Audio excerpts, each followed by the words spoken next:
오늘 우리에게 주신 하나님의 말씀은 민수기 14장 22절에서 24절, 민수기 11장, 민수기 14장, 출애굽기 14장에서 16장입니다. 제목을 다 함께 읽어보겠습니다.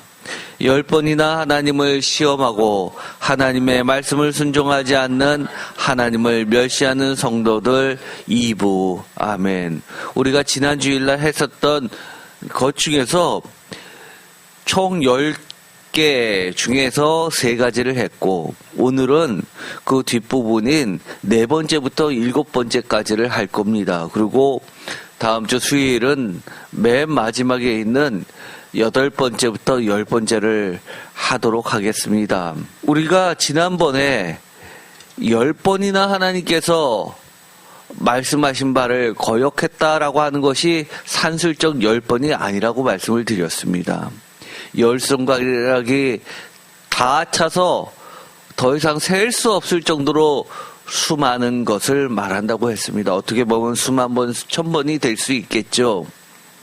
이 10가지를 탈무드에서는 적어 놨는데 그 10가지를 보면 사실은 제일 중요한 것이 제일 첫 번째 사건, 그리고 히브리 사고 중에서 제일 중요한 그 다음 두 번째 중요한 게 10번째 맨 끝이라고 말씀을 드렸습니다. 그리고 나서 또 중요한 것들을 뽑자면 하나님께서 특별히 숫자 중에서 의미를 가지고 말씀하시는 것들이 나오죠. 대표적인 게 3번째 3입니다. 성삼위일체도 있고요. 그리고 사흘 만에라는 이야기도 있고 사흘길도 있었습니다. 3. 그리고 5도 중요하죠. 모세오경과 관련되어 있습니다. 이런 것들은 다 거룩한 숫자이죠.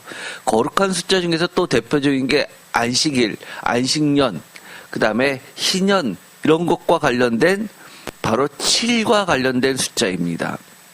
그리고 나머지는 10입니다. 10인데 이 10의 구성도 보면 7 더하기 3입니다. 그래서 1, 3, 5, 7, 10 이런 것들이 굉장히 중요한 의미들을 내포하고 있다고 할 수 있습니다. 우리가 보더라도 지난주에 했었던 이야기 중에서 첫 번째가 바로의 군대가 이스라엘을 쫓아왔을 때인 출애굽기 14장 10절에서 12절까지를 했습니다. 그때 저희가 말씀드렸던 것이 있죠. 이 홍해 바다 앞에서 그들이 떨게 되는 것이 어떻게 보면 너무나 당연한 것처럼 느껴집니다. 이것을 두고 제가 이런 말씀을 드렸습니다. 이들에게 있어서는 유치원을 나와서 처음 초등학교를 입학했을 때처럼 하나님께서 학습해주는 시간이라는 것을 보여준다고 했습니다. 얼마나 떨었겠습니까? 그들은 세상에 나가서 아무 경험도 없는 상태에서 막다트린 죽음의 순간 앞에서 하나님께서 일방적으로 이것은 너희들이 가만히 서서 하나님의 구원을 보라라고 했었던 정말 놀라운 사건입니다. 너무너무 중요하죠. 우리가 신앙생활하고 하나님을 믿는 것, 그런 것 아닙니까? 우리는 어쩔 수 없을 때 할 수 있는 것, 가만히 서서 하나님만을 바라보는 게 어떻게 보면 우리가 할 수 있는 최대치일 때가 많이 있습니다. 생명이 왔다 갔다 하는 순간에서 도대체 여러분들이, 그리고 제가 나의 생명을 어떻게 할 수 있겠습니까? 그럴 경우 반드시 찾아옵니다. 그럴 때 하나님께서 이것은 너희들이 해결할 문제 아니야 라고 하면서 아버지께서 다 책임져 주시는 것을 경험하는 것이 우리 인생의 또 다른 출애굽 사건이라고 말씀을 드렸습니다. 어떻게 보면 이 10가지 사건들 모두는 출애굽 그 세대들을 기록한 역사물이 아니라 오늘 우리에게 주시는 앞으로도 우리가 걸어가야 될 신앙의 교과서로서 우리의 출애굽 역사를 이야기해 주시는 겁니다. 또 3번째 사건도 말씀을 드렸죠. 어떻게 보면 이 3번째 정도 왔을 때는 완성의 숫자 3이란 것을 통해서 하나님이 어느 정도 기대하시는 바라고 말씀을 드렸습니다. 이쯤 되면 너희들이 어느 정도는 깨달았어야 되는데 그렇지 못한 하나님의 아쉬움이 강하게 표현되어 있다고 말씀을 드렸습니다. 어떻게 보면 이 10가지 재앙은 10번이나 불평한 사건, 하나님을 거역하고 모욕했던 사건과 반드시 함께 묶어서 생각해 봐야 된다고 말씀을 드렸습니다.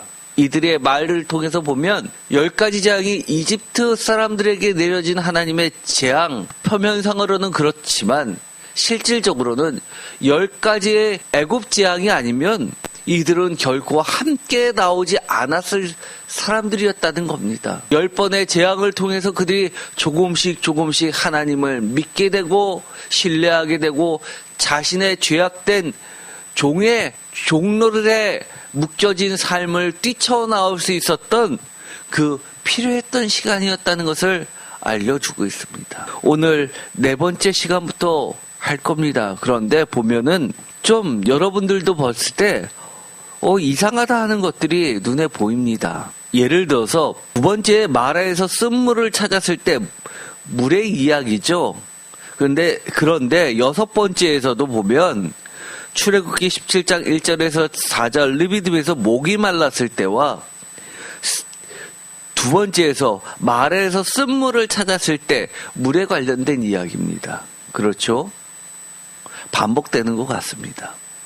그리고 3번째 출애굽기 16장 1절에서 3절까지는 배고픔의 문제였습니다. 대표적으로 만나와 메추라기 사건을 통해서 그들의 배고픔을 해결해 주시는 하나님인데 그 뒤에 보더라도 4번째와 5번째 만나의 이야기를 구체적으로 하시지만 나눠서 하지만 이것도 배고픔의 문제입니다. 또 9번째를 보면 기브롯 핫다와에서의 불량한 자들이 고기를 요구했을 때 이것도 배고픔의 문제였습니다. 이런 것들을 보면 반복되는 것 같습니다. 제가 그랬죠. 지난 시간에 1, 2, 3을 하면서 이 완전수 3이라는 것이 어느 정도 완전한 것을 이야기하냐 하면 우리 인생에 관련된 모든 문제들을 사실 다 이야기하고 나머지는 우리가 4번째부터 10번째까지를 보면 이 1, 2, 3에 대한 확장된, 변형된 또 다른 버전의 이야기들이 반복되는 것을 알 수 있다고 했습니다. 어떻게 보면 우리 인생은 그렇습니다. 하나님의 말씀을 하나 읽습니다. 그런데 가만 우리 자신을 돌아보면 그 말씀 하나로 끝나지 않습니다. 수만 수천 개의 그런 이야기들이 우리 삶에 벌어지는 것들에 대한 하나님의 말씀이기 때문입니다. 그래서 성경 말씀은 신비라고 할 수 있는 겁니다. 어떤 일은 부정적으로 이렇게 이야기하죠. 단 3가지로 이야기하신 것을 늘려서 10가지를 만들었다. 천만의 말씀. 그런 이야기하는 사람들이 또 어디에 있었죠? 대표적으로 시편 150편 이야기를 할 때 이야기합니다. 시편 150편도 제가 개론 시간에 얘기했습니다. 3 곱하기 5 완전수죠. 그래서 15 곱하기 10해서 150편을 구성했다고 말씀을 드렸죠. 전체적으로는 모세오경 구조입니다. 그런데 모세오경을 완전하게 표시한 게 시편 150편 신앙의 책이라고 말씀을 드렸습니다. 그런데 그 내용들을 보면 어떤 것들은 똑같은 내용이 반복해서 시편에 구성되어 있고 어떤 거는 한 편으로 구성되어 있는데 2편으로 쪼개져서 150편을 만든 것처럼 느껴지는 것들이 꽤 있다고 말씀을 드렸습니다. 억지로 150편을 만든 게 아니라는 얘기죠. 마찬가지입니다. 이 10가지 사건들을 모두 보면 바로 우리들의 모습을 지적하고 계시는 겁니다. 10번이나 계속해서 반복적으로 10번 그 이상 계속해서 반역하고 있는 우리들의 모습을 보여주고 있는 겁니다. 구체적으로 보도록 하겠습니다. 4번째 사건입니다. 출애굽기 16장 19절에서 20절까지를 보면 모세의 말을 듣지 않고 만나를 다음 날까지 보관했을 때의 이야기입니다. 그런데 5번째 보면 출애굽기 10장 27절에서 말씀인데 모세의 말을 듣지 않고 안식일에 만나를 찾아 나섰을 때라고 되어 있어서 두 이야기가 사실은 연결되어 있습니다. 매우 비슷한 것 같습니다. 그렇지만 이것을 둘로 나눴던 데에는 그만한 충분한 메시지의 주안점이 다르기 때문입니다. 출애굽기 16장 19절 모세가 그들에게 이르기를 아무든지 아침까지 그것을 남겨두지 말라 하였으나 그들이 모세에게 순종하지 아니하고 더러는 아침까지 두었더니 벌레가 생기고 냄새가 난지라 모세가 그들에게 노하니라. 무리가 아침마다 각 사람은 먹을 만큼만 거두었고 햇볕이 뜨겁게 쬐면 그것이 쓰러졌더라. 여섯째 날에는 각 사람이 갑절의 식물 곧 하나에 2 오멜씩을 거둔지라. 회중의 모든 지도자가 와서 모세에게 알림해 모세가 그들에게 이르되 여호와께서 이같이 말씀하셨느니라. 내일은 휴일이니 여호와께 거룩한 안식일이라. 너희가 구울 것은 굽고 삶을 것은 삶고 그 나머지는 다 너희를 위하여 아침까지 간수하라. 24절 다 같이 읽겠습니다.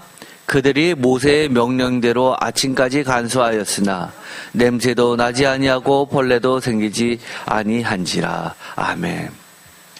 이 네 번째 사건을 보면 순종과 불순종의 이야기를 보여주고 있습니다. 만나 새벽에 이슬처럼 맺히는 놀라운 하나님의 하늘 양식이었죠.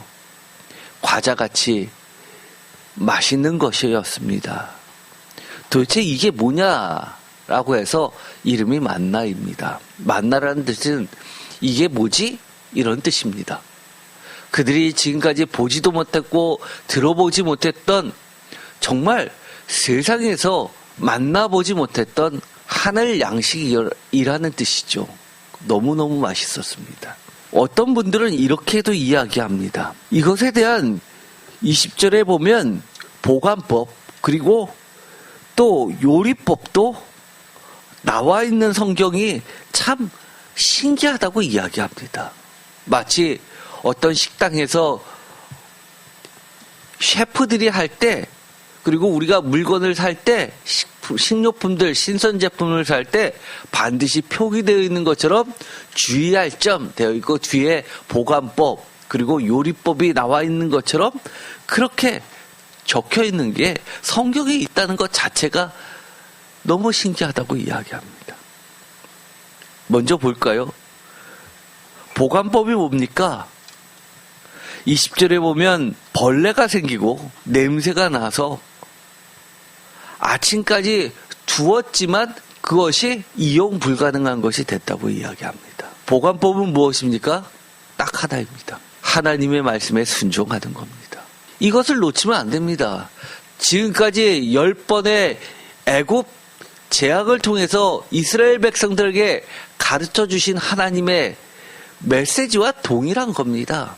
하나님의 말씀은 곧 하나님의 일하심, 역사하심이라고 가르쳐 줬습니다. 하나님의 말씀을 따르면 그것이 생명이고 자유고 하나님의 말씀을 따르지 아니하면 곧 죽음이고 그것이 바로 죄라고 알려주었습니다. 그런데도 여전히 그들은 그 의미를 온전히 이해하지 못했습니다. 그만큼 이들의 삶의 모습이 죄악에 즉 하나님의 말씀을 거역하는데 익숙해져 있다는 겁니다. 생각을 바꾸는데도 한참 걸리죠.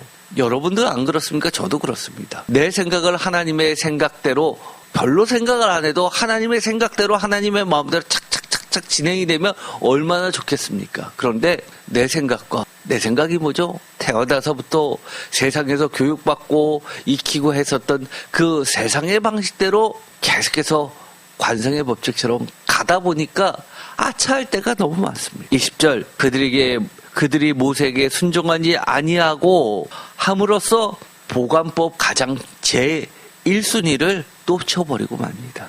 21절에 무리가 아침마다 각 사람은 먹을 만큼만 거두었고 햇볕이 뜨겁게 되면 그것이 쓰러졌더라. 해가 뜨겁게 쪼이면 그것은 다 녹아버렸다라고 표준세번역은 이야기합니다. 전반전 21절에 보더라도 아침마다 자기들이 먹을 만큼씩만 거두었다라고 되어 있습니다. 그 앞에 그래서 그들은 이라고 이야기합니다. 그것도 아침마다 주실 바에는 그만큼 6일치만큼 걷어들일 만큼 걷어들여서 보관해서, 그러면 안식일 전날까지는 둘째 날 거두든 셋째 날 거두든 보관이 되도록 해주시면 될 텐데, 유효기간이 딱 하루뿐이 안 되고 너무 불편합니다 라고 말할 수 있는 거 아닙니까? 그러나 하나님은 이렇게 이야기하시는 겁니다. 그래서 내가 해가 뜨게 쪼이면 다 녹아 없어져서 아침마다 자기들이 먹을 만큼씩만 거두게 한 거야. 다른 말로 이야기하면 뭡니까? 이런 분들 굉장히 많이 있죠. 내가 신앙생활 할 때 옛날에 어땠어? 참 뜨거웠어. 지금은 어떻다는 얘기입니까? 옛날에 했었던 것 같고 울고 먹어요? 아니죠. 하나님의 말씀은 늘 새롭게 오늘 지금 먹어야 됩니다. 오늘 주시는 양식은 오늘 하나님이 너한테 이거 꼭 필요해서 이 말씀 먹어 하고 주시는 겁니다. 그러면 또 꼬투리 잡고 이런 분이 있습니다. 먹을 만큼씩만 거두라고 했으니까 나는 오늘 여기까지만 말씀 들을래. 그 다음은 내가 안 하지. 그만할래. 나 오늘 1시간 예배 드렸으니까 또 집에 가서 뭘 또 말씀을 들어. 그런 거 아니죠. 우리 많이 부족합니다. 일용할 양식이 뭐라고 했습니까? 하루하루의 양식, 24시간의 양식. 제가 이렇게 말씀드렸죠. 예수님이 말씀하셨던 일용할 양식이라는 것은 하나님의 일을 하기에 충분한 양식입니다. 조금 더 부족함이 없는 양식입니다. 내가 하나님 일할 때 돈을 잘 벌고 사업을 잘하고 잘 살아야지 하나님 일을 한다고요? 내가 사회적 배경이 있어야지만 하나님 일을 한다고요? 그런 거 아닙니다. 하나님께서 우리에게 공급해 주시는 그 양식 갖고 하나님의 일을 하기에 충분한 양식이 바로 일용할 양식입니다. 그러면서 이렇게 가르쳐 주는 겁니다. 각 사람이 거두었습니다. 딱 한 오멜씩만 거둘 수 있습니까? 어떤 사람은 15멜도 거둔 사람이고 어떤 사람은 2오멜만 거둔 사람도 있었습니다. 그런데 우리가 출애굽기에 보면 어땠죠? 많이 거둔 자도 부족하게 거둔 자도 다 모아서 골고루 나눠 보니까 균등하게 돌아갔다고 했습니다. 남은 자도 없고 부족한 자도 없고 딱 맞았다고 했습니다. 이것이 세상의 원리입니다. 하나님께서 세상을 하나님의 방식은 이렇게 사는 거야 라고 가르쳐 준 겁니다. 어떻게 해요?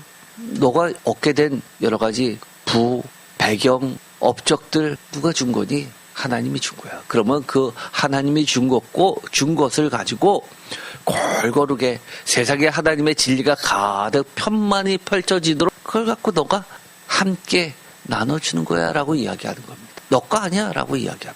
하나님의 보관법, 하나님이 세상을 어떻게 살아야 되는지 가르쳐주는 기준, 그리고 또 독특한 게 있습니다.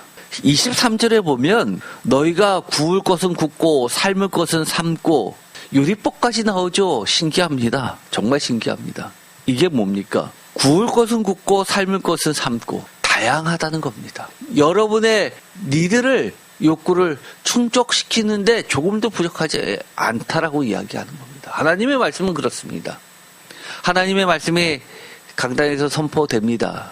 그런데 이곳에 오신 성도님들의 삶의 자리는 각자 다 다릅니다. 어떤 분들은 이런 고민이 있고 저런 분은 저런 고민이 있고 또 다른 분은 또 다른 여러 가지 고민들이 다 다릅니다. 한 가지 말씀을 전했는데 각자 하나님의 은혜를 받고 보니 이것은 나에게 주셨던 말씀이야 라고 이야기합니다. 하나님의 말씀은 이런 겁니다.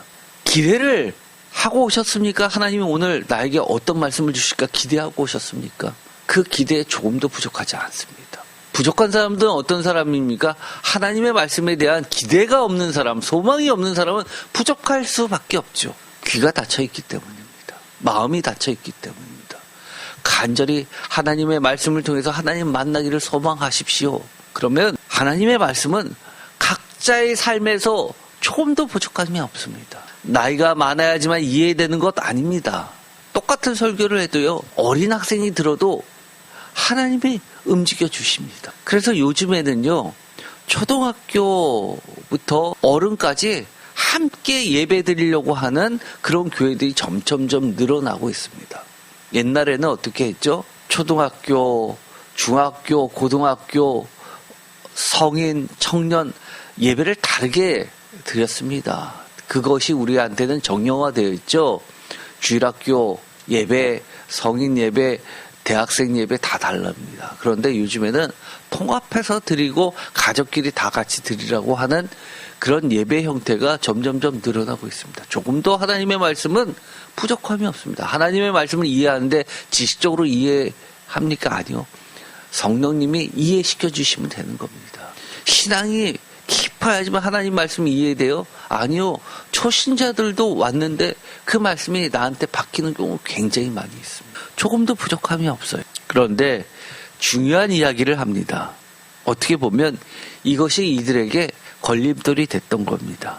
23절 모세가 그들에게 이르되 여호와께서 이같이 말씀하셨느니라. 다 같이 읽겠습니다. 내일은 휴일이니 여호와께 거룩한 안식일이라.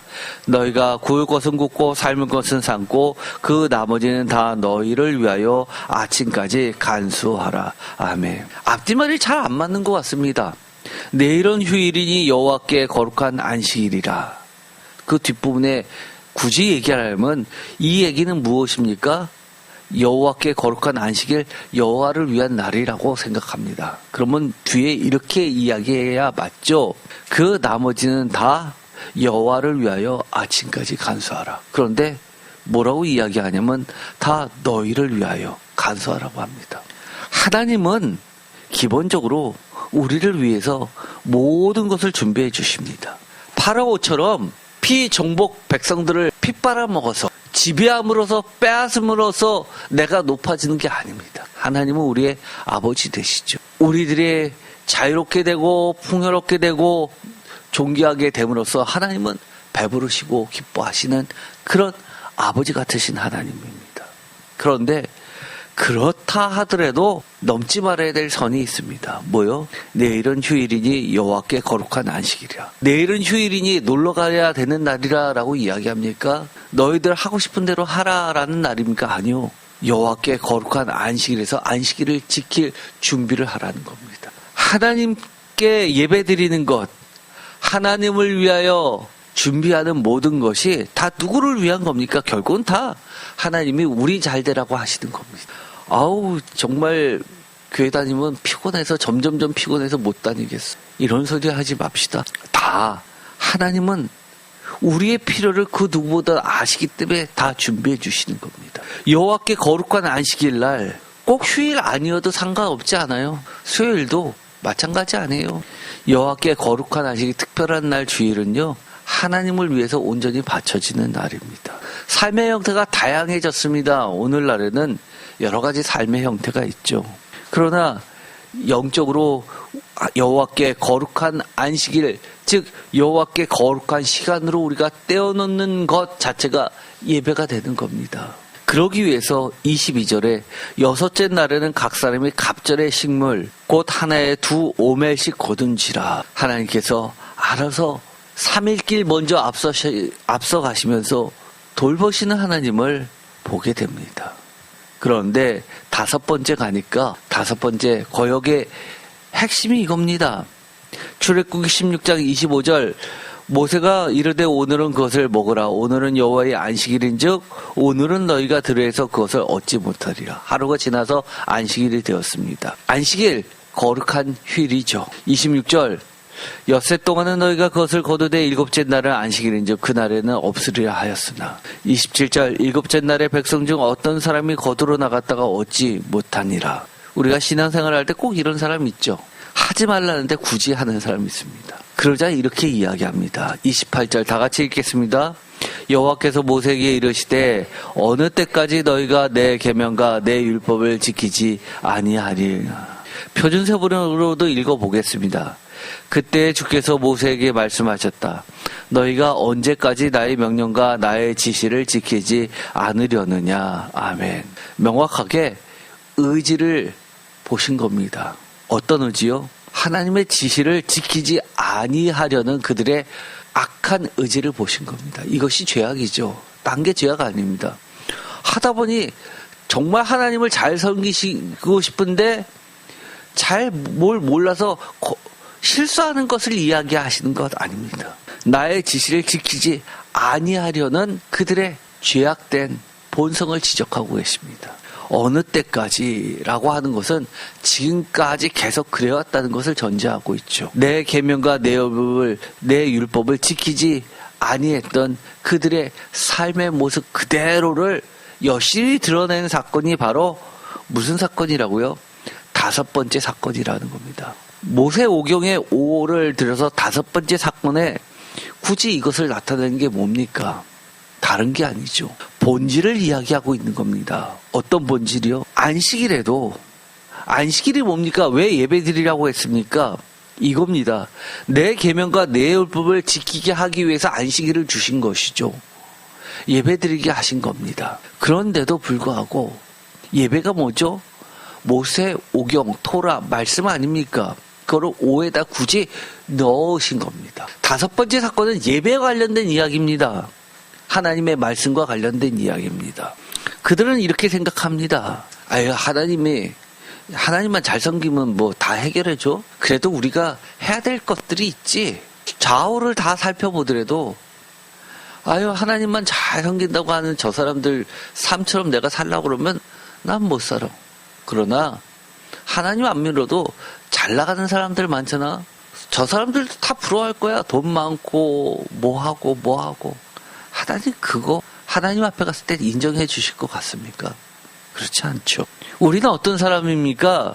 끝까지 하나님의 계명과 율법이 뭐라고 생각하는 자들입니까? 29절 다 같이 읽겠습니다. 볼지어다 여호와가 너에게 안식일을 주므로 6째 날에는 이틀 양식을 너에게 주는 것이니 너희는 각기 처소에 있고 7째 날에는 아무도 그의 처소에 나오지 말지니라. 그러므로 백성이 7째 날에 안식하니라. 아멘. 우리들은 어떤 존재예요? 하나님의 말씀이 곧 우리의 양식이고 하나님의 말씀과 예배가 우리에게 안식일이고 참 평화이고 이것이 바로 우리를 조직케 하는 삶이라고 여기는 자들의 특징인 겁니다. 그럼에도 불구하고 하나님은 이렇게 5번째 사건을 통해서 4번째 사건하고 비슷한 것 같지만 다르다고 이야기합니다. 4번째 사건은 먹는 문제에 보다 집중되어 있다면 5번째 사건은 보다 본질적인 것 예배에 집중되어 있습니다. 지금도 많은 이들이 그렇게 생각하죠. 예배는 여유 있는 사람들이 누리는 것이지 정말 먹고 살 풀칠도 못하는 사람들한테 예배가 무슨 의미가 있냐고 이야기합니다. 가만 보면은요, 입에 풀칠도 하기 어려운 사람만 예배 안 드리는 게 아니라요, 넉넉한데도 더 많이 얻기 위해서 예배 안 드리는 사람 굉장히 많이 있죠. 거래처와 골프 쳐야 되기 때문에 예배에 빠지는 사람들 굉장히 많습니다. 지금은 룰처럼 적용됐죠. 자녀들 학원이 방학하는 기간이 딱 있습니다. 그리고 특강이 시작하는 날이 딱 있습니다. 그러면 대한민국의 대부분의 휴가 기간이 언제입니까? 그 시간에 다 몰려 있습니다. 아이들 학원 특강 시작하기 바로 직전까지. 그럴 때 다 온 가족이 휴가 써서 그때 다들 놀러 가죠. 그런데 그때 어린이 캠프, 수련회, 청소년 캠프, 여름 성경학교 이런 거 잡는 교회 있는 줄 아십니까? 없습니다. 미안하지만요. 오늘날에는요. 그 기간 안에 여름 성경했다가는 출석률이 거의 없기 때문입니다. 항상 뭐가 먼저입니까? 예배보다 다른 것들이 먼저인 자들이 있는 겁니다. 어떤 사람에겐 그게 뭐죠? 돈의 문제일 수도 있고요. 먹고 사는 문제도 있을 수 있고요. 자존심일 수도 있고요. 아이들일 수도 있고요. 다양합니다. 명예일 수도 있고요. 우리에게 있어서는 예배보다 더 중요한 게 있습니까? 그렇다면 이 5번째 사건하고 우리하고 다르지 않습니다. 우리가 어떤 일을 하고 안 하고 선택의 기준이 뭐죠? 우리는 어떤 자들입니까? 기본적으로 하나님의 백성은요, 하나님의 언약 백성들은 예배하는 공동체입니다. 예배를 떠나서는 아무것도 논할 수 없는 것이 하나님과 하나님의 백성의 관계입니다. 우리는 어떤 사람들이라고요? 중요한 얘기입니다. 예배 공동체. 예배하는 자들입니다. 이것을 지적하신 겁니다. 먹는 문제 얘기하시는 거 아닙니다. 먹는 문제 이미 4번째 이야기하셨잖아요. 그들이 무엇을 인생의 목표로 삼고 있는지 드러내는 사건입니다. 여섯 번째, 출애굽기 17장 1절에서 4절, 르비딤에서 목이 말랐을 때. 17장 1절, 이스라엘 자손의 온 회중이 여호와의 명령대로 신광야에서 떠나 그 노정대로 행하여 르비딤의 장막을 쳤으나 백성이 마실 물이 없는지라. 2절, 백성이 모세와 다투어 이르되 우리에게 물을 주어 마시게 하라. 모세가 그들에게 이르되 너희가 어찌하여 나와 다투느냐, 너희가 어찌하여 여호와를 시험하느냐. 3절, 거기서 백성이 목이 말라 물을 찾으며 그들이 모세에게 대하여 원망하여 이르되 당신이 어찌하여 우리를 애굽에서 인도하여 내어 우리와 우리 자녀와 우리 가축이 목말라 죽게 하였느냐. 4절, 모세가 여호와께 부르짖어 이르되 내가 이 백성에게 어떻게 하리이까. 그들이 조금 있으면 내게 돌을 던지겠나이다. 5절, 다 같이 읽겠습니다. 여호와께서 모세에게 이르시되 백성 앞을 지나서 이스라엘 장로들을 데리고 나일강을 치던 내 지팡이를 손에 잡고 가라. 6절, 내가 호렙산에 있는 그 반석 위 거기서 내 앞에 서리니 너는 그 반석을 치라. 그것에서 물이 나오리니 백성이 마시리라. 모세가 이스라엘 장로들의 목전에서 그대로 행하니라. 7절, 그가 그곳 이름을 마사 또는 무리바라 불렀으니 이는 이스라엘 자손이 다투었으며 또는 그들이 여호와를 시험하여 이르기를 여호와께서 우리 중에 계신가 안 계신가 하였음이더라. 아멘. 이 17장 1절부터 있었던 이 이야기는 여섯 번째 사건으로서 그 전에 있었던 물의 이야기와 비슷하지만 조금 더 심화된 이야기를 지적하고 계십니다. 마실 물, 단순히 물을 달라라는 문제를 뛰어넘어서 어떤 문제까지 이야기하고 있죠? 하나님께서 이야기하시고 지적하시는 것은 이겁니다. 7절, 그가 그곳 이름을 마사 또는 무리바라 불렀으니 이는 다 같이 읽겠습니다. 이스라엘 자손이 다투었으며 또는 그들이 여호와를 시험하여 이르기를 여호와께서 우리 중에 계신가 안 계신가 하였음이더라. 아멘. 지금까지 보면 하나님은 우리와 함께 계셨음이 여러 가지를 통해서 우리가 알 수 있게끔 해주셨습니다. 그런데도 7절에 보니까 그들이 이 물의 문제 갖고 이야기하는 것은 이거라는 겁니다. 본질적으로는요, 여호와께서 우리 중에 계신가 안 계신가에 대한 반역이라는 겁니다. 그들의 행동 매우 폭력적으로 번졌습니다. 어떻게 해요? 모세를 죽이려고까지 했습니다. 그런데 이 3절을 보면 특이한 게 있죠. 거기서 백성이 목이 말라 물을 찾으며 그들이 모세에 대하여 원망하여 이르되, 원망의 내용이 나옵니다.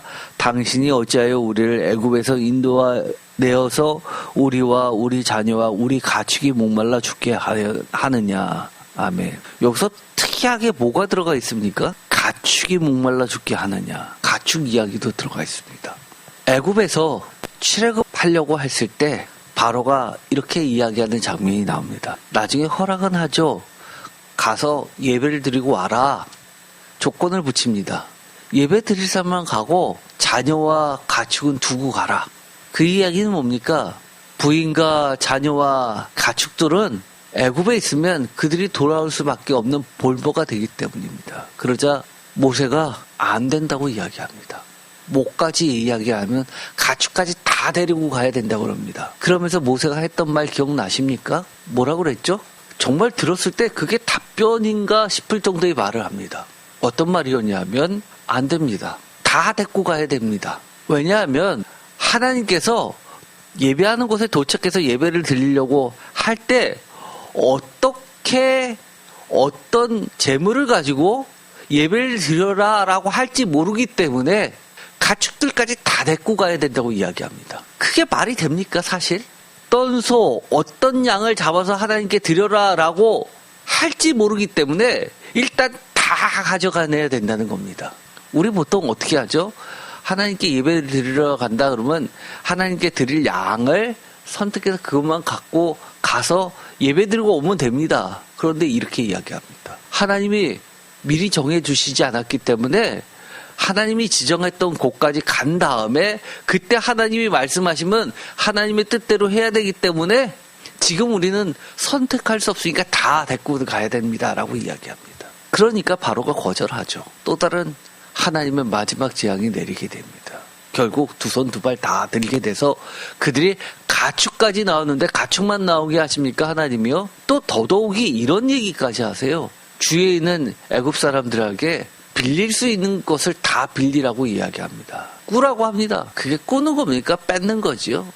그래서 여러 가지 재물도 다 갖고 나옵니다. 그게 뭐죠? 하나님이 종살이를 하던 종들을 신년 때 내어줄 때 어떻게 했습니까? 그동안 일했던 것을 다 값어치를 쳐서 임금을 주게 합니다. 그래서 그들이 신년에서 자유인이 됐을 때 새로운 삶을 시작하게 밑바탕이 될 수 있는 것을 다 마련해 주시는 겁니다. 마찬가지로 애굽 사람들도 그렇게 했던 겁니다. 종들을 내보낼 때 그동안 너희들이 착취했던 것들을 다 계산해서 주라는 얘기죠. 매우 독특한 표현이 나오죠. 우리가 어떤 곳에서 도망 나오고 피난 나올 때 가축을 다 데리고 나옵니까? 말도 안 되는 거죠. 그것도 또 광야에서요. 광야에 뭐 가축들이 먹을 초목이 어디 있다고요. 그런데도 가축까지 다 데리고 나오게 했는데 가축이 목말라 죽게 되었냐라고 따지면서 원망하면서 죽입니다. 그들의 생각에는요. 이 모든 시작과 끝은 다 너 때문이다라고 이야기하는 겁니다. 그러면서 본질적으로 하나님이 우리 가운데 안 계신다라는 것을 드러낸 사건입니다. 어느 정도 겁을 먹었고 이 모세조차도 흔들렸냐라고 하는 것을 우리가 볼 수 있는 장면이 나옵니다. 5절입니다. 이때 우리가 기대하는 바는 그렇죠. 모세가 십계명을 집어 던질 때처럼 그렇게 하나님에 대한 강한 확신과 믿음으로써 대처했던 게 아닙니다. 장소는 호렙이죠. 그런데 5절에 보면 이렇게 이야기합니다. 여호와께서 모세에게 이르시되 백성 앞을 지나서 이스라엘 장로들을 데리고 다 같이 읽겠습니다. 나일강을 치던 네 지팡이를 손에 잡고 가라. 6절 내가 호렙산에 있는 그 반석 위 거기서 내 앞에 서리니 너는 그 반석을 치라. 그것에서 물이 나오리니 백성이 마시리라. 아멘. 반석을 쳐서 물이 나온다. 그것도 쉽지 않은 이야기입니다. 그런데 나일강을 치던 네 지팡이를 손에 잡고 가라. 이 이야기는 뭡니까? 모세도 흔들렸다는 이야기입니다.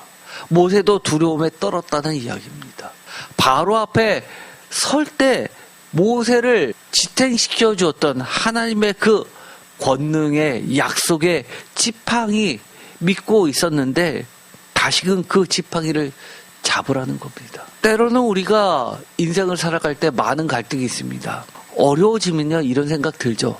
아, 하나님이 나에게 벌 주시나? 내가 잘못해서 하나님이 안 계시나? 나를 떠나셨나? 나 여기까지인가? 무너지나? 그럴 때 하나님께서 너 믿음 없어? 하면서 야단을 치시는 그 하나님이라기보다도 우리를 다시금 세워주십니다. 전에 내가 너와 함께 있었던, 너가 그렇게 의지했던 것 생각해봐라. 다시 한번 그거를 붙잡아봐라. 과거와 지금 달라지지 않았고 내가 지금도 너와 함께 있다. 알려주시는 겁니다. 저도 이런 경우 굉장히 많이 있습니다. 목사라고 늘 믿음이 한결같은 줄 아십니까? 저도 제 인생의 문제들 앞에서 무너질 때 많습니다. 힘들 때 많아요. 여기까지인가? 여기까지 하나님께서 이끌어 주셨는데 더는 안 이끌어 주시는가? 걱정될 때 많습니다. 오늘도 하나님은 여러분들을 다시금 세워주십니다. 나일강을 치던 네 지팡이를 손에 잡고 가라. 하나님의 음성이 들려오십니다. 그러면서 이 문제는 다른 문제가 아니라 하나님과의 싸움이라는 겁니다. 신앙과의 싸움입니다. 뭐라고요? 물의 문제가 아니라 신앙의 문제라는 겁니다. 믿음의 문제라는 겁니다. 하나님의 신실하심을 붙잡고 있느냐 그렇지 않느냐의 문제이지 물의 문제, 먹고 사는 문제, 돈 걱정 이런 거 아니라는 겁니다. 건강도 들어가겠죠. 무슨 문제요? 하나님이 계신가 안 계신가 우리가 흔들릴 때 하나님께서 이렇게 이야기하시는 겁니다. 더 이상 다투지 마라고 이야기하시는 겁니다. 어떻게 보면 이 7절은 신앙이 깊은 사람이나 신앙이 얕은 사람이나 늘 일상 가운데 반복될 수밖에 없는 문제를 지적하고 계시는 겁니다. 이게 몇 번째 사건이라고요? 6번째 사건입니다. 6번째 사건이 뭡니까? 완전수 7에 하나 부족한 숫자. 세상의 숫자입니다. 6. 그래서 요한계시록에서도 666이라는 이야기가 나오죠. 세상의 숫자입니다. 우리 세상에서는요, 이런 일이 계속해서 반복돼서 나올 겁니다. 그럴 때마다 하나님과 다투지 마세요. 하나님과 다투지 말고 하나님의 지팡이를 잡기 바랍니다. 하나님의 지팡이가 뭐죠? 하나님의 지팡이가 뭡니까? 하나님께서 호렙산 어딘지 기억나십니까? 모세를 처음 만나시던 산입니다. 거기서 이렇게 이야기하시죠. 나는 스스로 있는 자다라고 하면서 하나님께서 양을 치던 이 모세의 지팡이를 땅에 던지라고 합니다. 땅에 던졌습니다. 그러자 뭐가 됐어요? 뱀이 됐습니다. 다시 그걸 잡으라 하고 할 때 하나님께서 하셨던 말씀이 있습니다. 어디를 잡으라고 하죠? 그렇죠. 꼬리입니다. 뱀 잡을 때 주로 어디 잡습니까? 머리를 잡아야죠. 그런데 꼬리 잡습니다. 꼬리 잡으면 어떻게 되죠? 물리게 되어 있습니다. 그것을 가지고 제가 어떻게 이야기했습니까? 세상의 방식과 정반대의 이야기를 하시는 겁니다. 너가 세상을 살 때 이렇게 살아왔지, 위험을 피할 때는 이렇게 했지, 그러나 하나님의 말씀은 그것과 달라. 세상의 이치하고 맞지 않는다 하더라도 하나님의 말씀을 붙잡고 하나님의 말씀대로 하면 세상의 논리를 이길 수 있고 세상의 이치를 이길 수 있고 세상과 거스려서 하나님의 길을 갈 수 있어 라고 말씀하셨던 게 그 뱀의 꼬리를 잡은 것이 지팡이가 됐던 하나님의 지팡이였습니다. 우리가 인생을 할 때요, 그럴 경우 많습니다. 아무리 생각해도 이런 증상 나타나고 저런 증상하고 저렇게 되면 이렇게 될 수밖에 없어 라고 하는 것들이 얼마나 많습니까? 잠깐 놓치면은요, 이런 위험 생기고 저런 위험 생기고 그래서 이렇게 될 수밖에 없는데 라고 걱정되는 게 얼마나 많습니까? 그럴 때마다 어떻게 하라고요? 그래, 하나님이 계시지. 하나님의 지팡이 잡아야지. 그렇게 살라는 겁니다. 6번째 정도 됐으면 이 정도는 했어야 되는 거 아니냐? 뭐가 생각나죠? 하나님이 3번째 사건 때 하셨던 말씀입니다. 6은 뭐죠? 3 곱하기 2입니다. 매죠. 하나님의 아쉬움이 또다시 강하게 내비치는 사건입니다. 야, 3번째도 무너지더니만 6번째도 무너졌네. 이 이야기입니다. 오늘 말씀의 마지막입니다. 7번째 사건입니다. 출애굽기 32장 1절에서 35절. 이것은 하이라이트라고 할 수 있습니다. 시내산에서 금송아지를 숭배했을 때 이야기합니다. 출애굽기 32장 1절. 백성이 모세가 산에서 내려옴이 더딤을 보고 모여 백성이 아론에게 이르러 말하되 일어나라 우리를 위하여 우리를 인도할 신을 만들라. 이 모세 곧 우리를 애굽 땅에서 인도하여 낸 사람은 어찌 되었는지 알지 못함이니라. 아론이 그들에게 이르되 너희 아내와 자녀의 귀에서 금고리를 빼어 내게로 가져오라. 모든 백성이 그 귀에서 금고리를 빼어 아론에게 가져가매 4절. 아론이 그들의 손에서 금고리를 받아 부어서 조각칼로 새겨 송아지 형상을 만드니 그들이 말하되 이스라엘이라 이는 너희를 애굽 땅에서 인도하여 낸 너희의 신이로다 하는지라. 5절. 아론이 보고 그 앞에 제단을 쌓고 이에 아론이 공포하여 이르되 내일은 여호와의 절이니라 하니 6절. 이튿날에 그들이 일찍이 일어나 번제를 드리고 화목제를 드리며 다 같이 읽겠습니다. 백성이 앉아서 먹고 마시며 일어나서 뛰놀더라. 이 7번째 사건, 이것은 가장 중요합니다. 시간이 많이 돼서 오늘은 간략하게만 하고 이 7번째 사건은 다음 시간에 마저 8번째부터 10번째 사건과 붙여서 하도록 하겠습니다. 오늘은 요점만 얘기하겠습니다. 이 출애굽기 32장부터 있었던 금송아지 사건은 제가 전에도 설교를 한 적이 있었습니다. 7번째 사건에서 완전수 7에서 가장 하나님께서 중시하는 것 바로 예배의 문제입니다. 예배의 문제인데 이 예배를 뭘로 바꿔버렸습니까? 하나님을 가나안의 신이었던 이방인의 신이었던 송아지, 소의 신, 엘의 바알의 모습을 그들은 송아지라고 소라고 생각했었는데 그 바알 신으로 대체해 버린 겁니다. 풍요의 신이죠.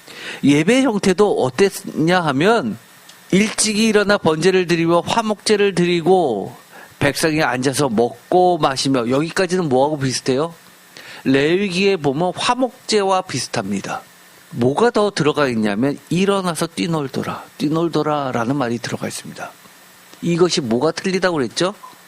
하나님이 정하신 이 예배의 모습하고 달라진 이방인의 예배 모습이 들어가 있는 겁니다. 이것을 제가 전에도 이런 설교를 한 적이 있습니다. 속바지를 입으라, 성화에 관련된 설교를 하면서 이것을 꼭 읽어보세요 라고 했던 게 있습니다. 그거 꼭 다시 한번 보시기 바랍니다. 뛰노는 모습, 이것은 이방 가나안 예배의 모습을 적나라하게 드러내는 말입니다. 그러면서 난잡한 여러 가지 성행위들이 벌어졌습니다. 풍요의 신이죠. 바카스 같은 그런 예배의식이었죠. 이것이 로마 시대까지 갑니다. 이름만 달라졌을 뿐이지. 가나안은 바알이라고 이야기했고, 그것이 나중에 로마 시대에는 바카스 신이라고 이야기한 것 뿐입니다. 세상에는 이처럼 향락과 풍요를 향해서 그것을 신이라고 만들고 우상이라고 만들고 그것을 섬깁니다. 이런 분들 계세요. 하나님 믿는 거 다 잘 되라고 하는 거 아니에요? 부자 되라고 하는 거 아니에요? 세상에서 성공하자고 하나님 믿는 거 아니에요? 그러라고 하나님 믿는 거 아닙니다. 하나님 말씀 잘 따르라고, 하나님의 명령과 계명을 잘 지키라고 하나님 믿는 거지, 내가 잘 먹고 잘 살자고 하나님 믿는 거 아니에요. 영원한 생명을 얻자고 하나님 믿는 것이지, 이 땅에서의 그런 생명을 위해서, 없어질 생명을 위해서 믿는 것 아닙니다.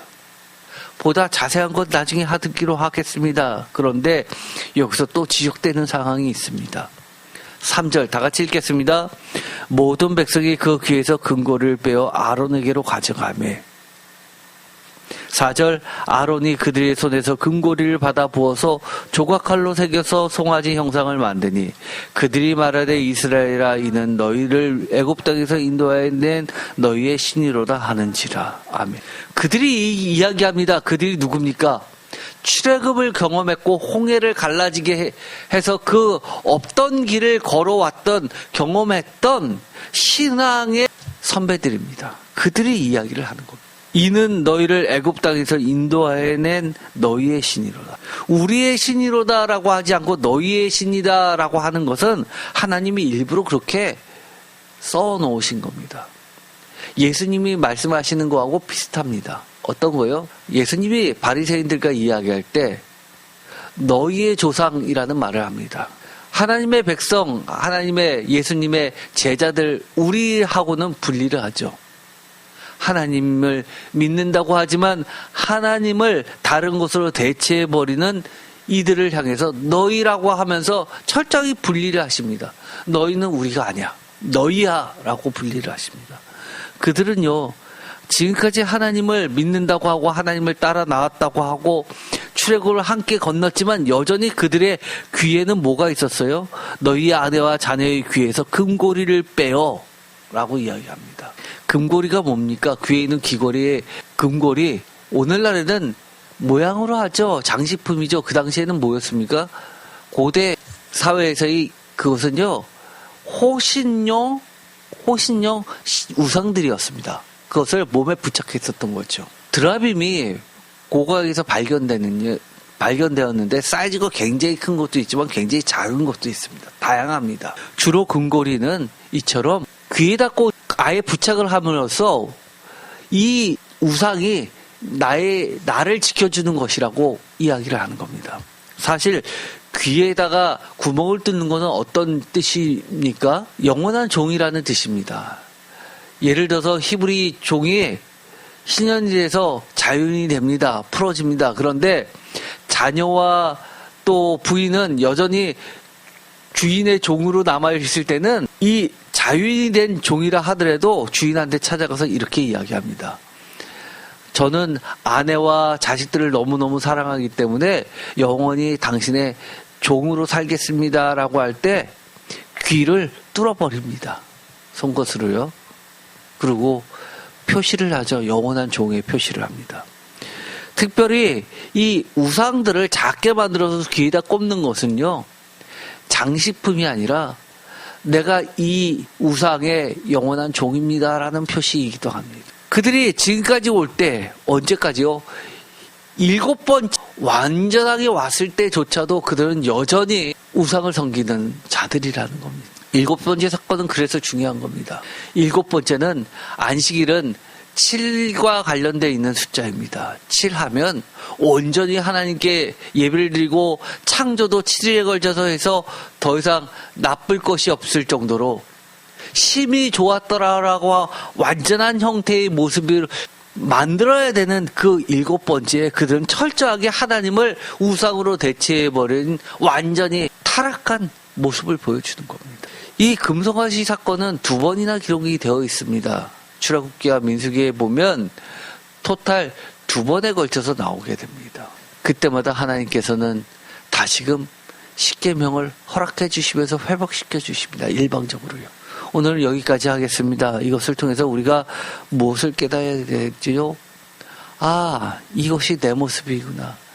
끊임없이 나는 하나님을 반역해 왔고, 심지어 지금도 혹시나 예배를 드린다고 하면서 이 예배 가운데 이것은 나를 이끌어 주시고 내가 믿고 있는 신이야라고 하면서 거짓된 우상들을 하나님의 이름에 덧붙여가지고 그렇게 믿고 있지 않느냐, 우리가 돌이켜봐야 되는 겁니다. 우리의 반역된 모습 산술적으로 딱 10번만 하면 얼마나 좋습니까? 그렇지 않죠. 수없이 많이 반복하는 겁니다.